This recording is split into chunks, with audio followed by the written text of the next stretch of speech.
And then fast forward while I have my own business, I was getting quite frustrated working for a lot of corporate companies and seeing how their agencies were treating them, spending lots and lots of money, but actually nothing was moving the dial.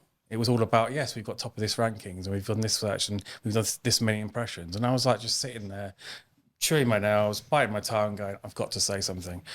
So I kind of told the agency at the time, I said, look, this is great work. However, I'm looking at analytics and the sales are not going upwards, they're going downwards. So actually, maybe we need to, sort of look at different ways of getting So people can get swamped in data at times, and it's easy.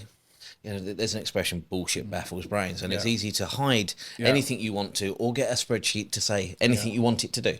That's right, and I've had that lots of times. I mean, because I work for corporate clients, so big blue label, was it white label, blue chip companies, and they have massive budgets, but actually they still are looking at the data. And at the end of the day, if you don't get involved in the company and the people that you're working with and understand their wants and their needs, it's never going to work. So lots of times I've had lots and lots of reporting come to me, sort of hiding. And that's one of the most worst things you can do, actually. I think the successful agencies that I've worked with in London and people that are successful in my business are actually infallible. And they actually do make mistakes, but they actually kind of learn from it and then learn with the customer. And then it's an education piece and they move to the next level. A lot of marketers I know have worked in marketing for big corporate. Procter and Gamble, one of the biggest kind of absorbers of graduates. So going to Procter and Gamble, and you could become a brand marketer for toilet paper, whatever the product is.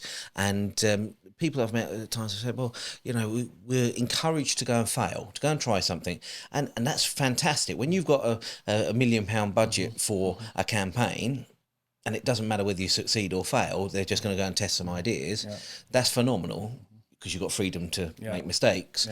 But for small businesses like the ones that we tend to work with, every penny counts and has got to produce a result. Well, so when I had that meeting and my boss came up to me and said to me, I think it'd be a really good chance for you to maybe set your own business up and kind of see what it's like from both sides of things. And one of the reasons why I did it was I wanted to be honest. Integrity was really important to me. Honesty is really important to me. And I also wanted to get to know the client. So then I went into doing much smaller businesses and be more direct and be honest.